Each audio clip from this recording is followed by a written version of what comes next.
Hi, this is Elvis Presley. I just got in Hollywood by Delta Airlines, and there's a really nice crowd out here at the airport, and a lot of newspaper reporters and photographers and everything, and it really makes me feel good because, you know, this is the place of places out here. What have I been reading in the fan magazines about your acting abilities? There have been a lot of articles come out that I was going to imitate or copy the late James Dean or something like that, but I've never thought about it, although James Dean was one of the greatest actors I've ever seen. He and Marlon Brando and a whole bunch more I could call over. But I'm not going to try to copy anybody. In fact, I don't even know whether I can act or not. I'm just going to give it a try. Did they tell you at the studio that they thought you were a good actor? Well, no. They didn't say how they thought I was good. They just told me that my test turned out real well. I thought you were going to make a picture at Paramount first. What are you doing at Fox? I was supposed to have made Paramount first, but something happened. Mr. Wallace said he didn't want to make anything until December. Until December? That's right. Do you think you'll make a film for Paramount then? I'm pretty sure I will. I don't know what it'll be yet. Where did you go to high school? Humes High School in Memphis. Have you ever gone to any college of any kind? No. Where'd you go to school in the early years? I went to grammar school in Mississippi, Tupelo, Mississippi. Do you really have 4 cars? Yeah. One of them's pink, one's blue, and 2 of them's white. Are they all Cadillacs? No, one of them's a Lincoln Continental. What's the other car you have? I have a Messerschmitt. A Messerschmitt? What is that? Is that a car? It's a 3-wheel car, German-made. Which one do you like the best of all of them? The motorcycle. Is that right? How tall are you? 6 feet even. How much do you weigh? 180. Blue eyes, right? Greenish blue, yeah. Tell us about this sideburn business. Why did you decide to start growing sideburns? I just always wanted to grow them when I was growing up. I always admired sideburns. How old were you when you first let them start growing? When I was old enough to grow them, I guess I was about 17. Do you have any brothers or sisters? No, I don't. Elvis, where do you live at home in Memphis? Where do I live at home? I live at home. No, I mean, do you have your own house or apartment? Or? Yes, we have a house in Memphis. You and your parents? Yes. And you actually do ride these motorcycles? Yeah. Do you own one? Yes. Harley Davidson. That's my favorite sport, motorcycle riding. Do you horseback ride at all? Not very much. I'm going to have to learn. Now, we've heard you like amusement parks. Tell us about that. They just amuse me because there's so much to do and take your mind off everything. What do you like to do there most? You know, I try to win prizes by playing their crooked games. Don't print that, please. I'm just kidding. Now, you don't actually have a girl right now, is that true? Not a special girl. I date a few different ones, but nobody in particular. I read somewhere that you have a girlfriend that you've been dating 3 years. Is that true? That's very untrue. I've never dated a girl 3 years. I've never dated one 3 months. Were you ever in love at all? I thought I was when I was growing up, but I wasn't. You know, when you're growing up, you sometimes think you're in love.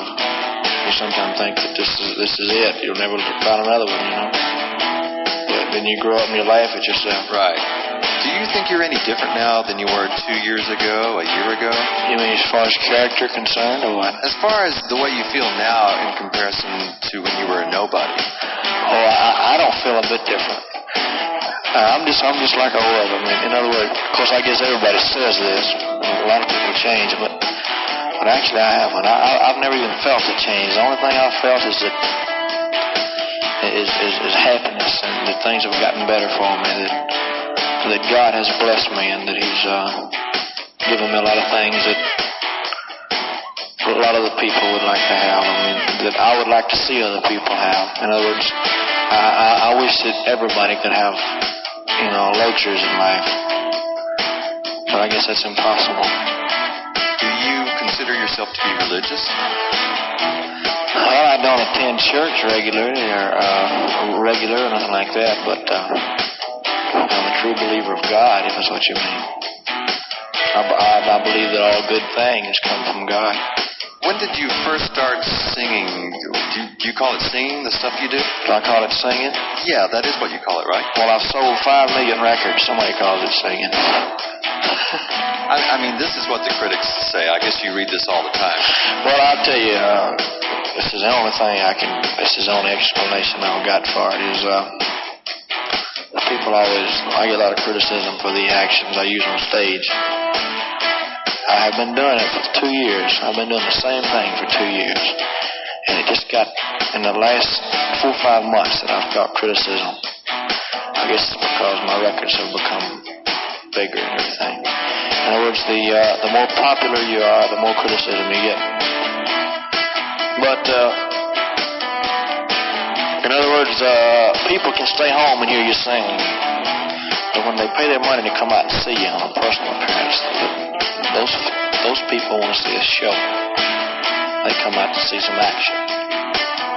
If I stood up in front of an audience and did nothing but sing, if I didn't put on a show, and if I didn't act like I enjoyed what I was doing, they wouldn't come out to see me the next time I went back. Do you really enjoy being up there on the stage as much as you seem to? I get such a thrill out of it till I wear myself completely out. And sometimes we have 3 or 4 shows a day, and it's the same thing as a fighter going into the ring 3 times in one night. And not many fighters will do it. Were you self-conscious when you first started? I mean, did you have stage fright at all? Well, I still do. You still do? I still do. And I've been in front of a lot of audiences, but I always get nervous. Are you nervous throughout the show? After the first couple of songs, I feel okay. But I always go out with the thought in my mind, are they going to like me? Or are they going to throw rocks at me or something? Tell me about the craziest audience you ever had. Craziest audience? One of the craziest. Well, I've run across quite a few crazy audience. Not crazy audience. I don't mean that. I mean, I run unusual, kind of wild and exciting. I couldn't tell you one particular place because it's happened quite a few times. In fact, it happens more that way than it does conservative type audience. Because anywhere you get a bunch of young people together, there's going to be excitement. Do you remember the first time you performed in front of an audience? First time I performed? Let's see. In my life, you mean? Yeah, I mean, is there any time that stands out as being the first time you had to get up there? Yes, I was in front of an audience at a fairground when I was 11-year-old. It was a fair, an annual fair, and they had a talent contest. And I sang a song called Old Ship, Story of a Dog. And I sang it, and I won 5th prize. I won $5. That's the first time. Where was this? It was in Tupelo, Mississippi. The first time that I ever sang in front of an audience. Were you nervous? I was shaking like a leaf. How did the song go over? I didn't have any music or anything. I couldn't get anybody to play for me. I couldn't play anything myself.